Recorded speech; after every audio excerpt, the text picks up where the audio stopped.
ఒకటే హామీ ఇస్తున్నా, రైతే రాజుగా ప్రతి ఒక్క రైతుకు 20,000 రూపాయలు ఇచ్చి తద్వారా భవిష్యత్తులో అనేక రకమైన సబ్సిడీలు. ఒకప్పుడు నేను మైక్రో ఇరిగేషన్ కింద తుంపర్ల సేద్యం, బిందు సేద్యానికి 90% సబ్సిడీ ఇస్తే దాన్ని కూడా నిలిపేశారు. వ్యవసాయాన్ని ఆధునీకరణతో ముందుకు తీసుకుపోతాం, మీకు ఆదాయం పెంచుతాం, రైతును అన్ని విధాలు ఆదుకునే బాధ్యత మేము తీసుకుంటామని మరొక్కసారి మీ అందరికీ హామీ ఇస్తున్నా. ఇది కాకుండా వెనుకబడిన వర్గాలకు ప్రత్యేకంగా సబ్ ప్లాన్ పెడతాం. ఎస్సీలకు, ఎస్టీలకు, మైనారిటీ సోదరులకి, పేదవాళ్ళందరికీ న్యాయం చేసే బాధ్యత ప్రత్యేకంగా మేము తీసుకుంటామని చెప్పి నేను మీకు తెలియజేస్తున్నా.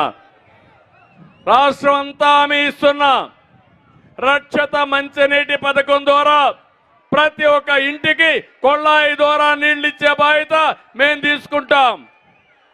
కేంద్రం 30,000 కోట్ల రూపాయలు ఇస్తే ఆ డబ్బులు కూడా ఉపయోగించుకోలేని అసమర్థ ప్రభుత్వం ఈ జగన్మోహన్ రెడ్డి ప్రభుత్వం అని చెప్పి కూడా నేను మీకు తెలియజేస్తున్నా. ఇంకో పక్క తిరుపతి వెంకటేశ్వర స్వామి ఈ జిల్లాలో ఉండడం మనందరి అదృష్టం, అవునా కాదా అని మిమ్మల్ని అడుగుతున్నా. అలాంటి వెంకటేశ్వర స్వామిని అప్రతిష్ఠ చేస్తున్నారు, అపవిత్రం చేస్తున్నారు. అక్కడ చూస్తే ఎన్టీ రామారావు గారు ఎప్పుడో పెట్టినటువంటి అన్నదానం ఈరోజు ఎక్కడికక్కడ సరిగా లేకుండా దెబ్బతినే పరిస్థితి వచ్చింది. ఒక పవిత్రత పోయింది.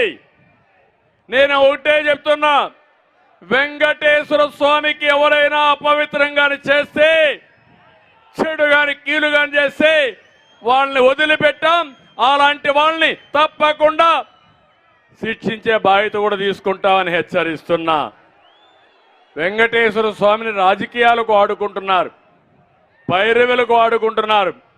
అన్నీ చూస్తున్నాడు కలియుగ దేవుడు వెంకటేశ్వర స్వామి. మీ అపవిత్రతతో చూస్తారు, తప్పకుండా శిక్షించే పరిస్థితి వస్తుందని చెప్పి కూడా నేను మీకు తెలియజేస్తున్నా. తిరుపతిని మీరే చూశారు, మొన్న ఎంపీ ఎలక్షన్లో దొంగ ఓట్లకి కేంద్రంగా చేశారు, చాలా దారుణంగా ప్రవర్తించారు.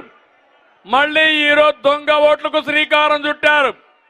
ఇక్కడుండే మిమ్మల్ని అందరినీ కోరుతున్నా, ఎప్పటికప్పుడు మీ ఓటు ఒకసారి చూసుకోండి. ఓట్ల దొంగలు పడ్డారు, మనం జాగ్రత్తగా ఉండాలి. అందుకే పిలిపిస్తున్న కార్యకర్తలకి, ప్రజలకి మీరు కూడా మీ ఓటు కాపాడుకుంటే వీళ్ళ ఆటలు సాగవు. దానికి మీరు సిద్ధంగా ఉండాలి. ఎంత దుర్మార్గులంటే ఎక్కడో ఒక ఐప్యాక్ అని ఒక ఏజెన్సీని పెట్టుకుని మీ ఓటుని రిమోట్ కంట్రోల్ ద్వారా తీసేసే పరిస్థితికి వస్తున్నారు. నిన్ననే మీరు చూశారు, ఈరోజు పేపర్లో కూడా ఆ ఐప్యాక్ అయితే సాక్షాత్ స్టేట్ లెవెల్లో ఎలక్షన్ కమిషన్ ఆఫీసులో తిరుపతికి సంబంధించిన అన్ని ఫైల్స్ కూడా మాయం చేసేశారు. ఈ సభ ద్వారా హెచ్చరిస్తున్నా, అవసరమైతే గట్టిగా పోరాడతాం. ఎవరైతే ఆ ఫైల్స్ దొంగిలించారో వాళ్ళని సిబిఐ ఎంక్వైరీ చేయాలి, దోషుల్ని కఠినంగా శిక్షించాలి. ఒకవేళ శిక్షించకపోతే శిక్షించే వరకు తెలుగుదేశం పార్టీ వదిలిపెట్టమని వాళ్ళందరినీ కూడా హెచ్చరిస్తున్నా. ఇలాంటి దుర్మార్గమైన కార్యక్రమాలు చేసే పరిస్థితికి వచ్చారు. ఇక్కడే మీరు చూస్తున్నారు, ఈరోజు ఎర్ర చందనం, ఇక్కడే ఒక పెద్ద ఎర్ర చందనం వ్యాపారం చేసే వ్యక్తి స్మగ్లర్ ఏం చేశారు తమ్ముళ్ళు? ఆ స్మగ్లర్కి ఎక్కడ సీట్ ఇచ్చారు? ఎక్కడ సీట్ ఇచ్చారు? ఆ వ్యక్తి ఎర్ర చందనం స్మగ్లర్ అవునా కాదా అని మిమ్మల్ని అడుగుతున్నా. ఎర్ర చందనం స్మగుల్ చేసే వ్యక్తిని, స్మగ్లర్ని ఈరోజు చిత్తూరుకి సీట్ ఇస్తారా?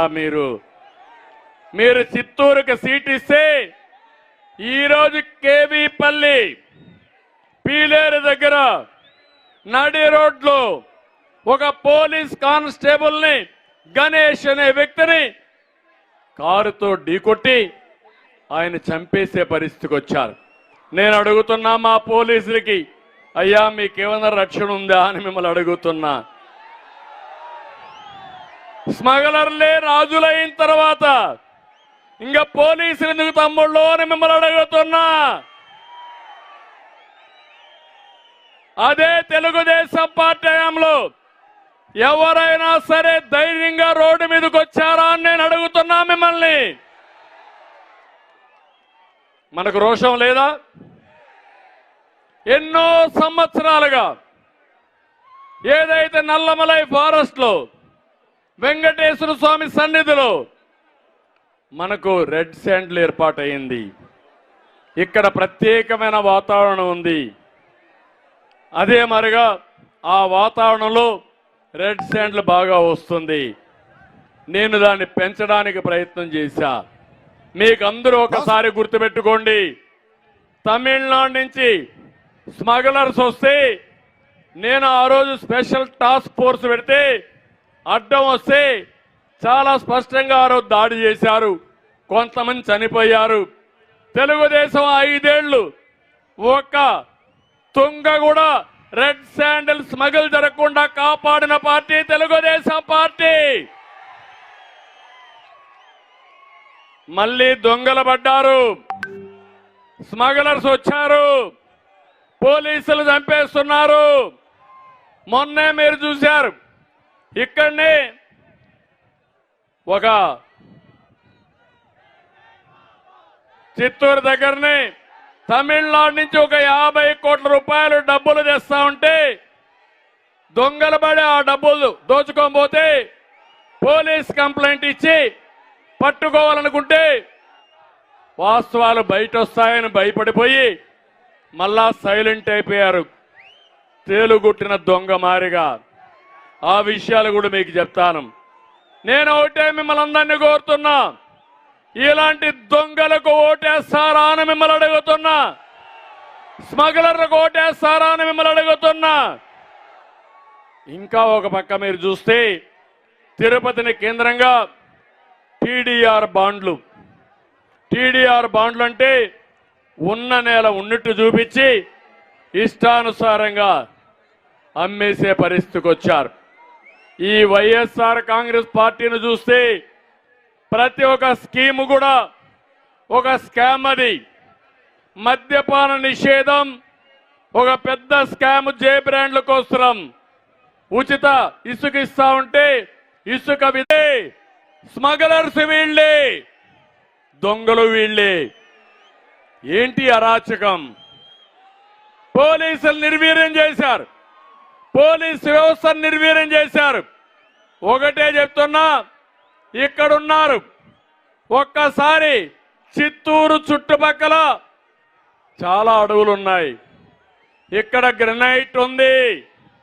ఈ గ్రనైట్ నేను అడుగుతున్నా, ఏ ఒక్కడైనా సరే ఆ గ్రనైట్ కాపాడుకున్నారా తమ్ముళ్ళు అని మిమ్మల్ని అడుగుతున్నా.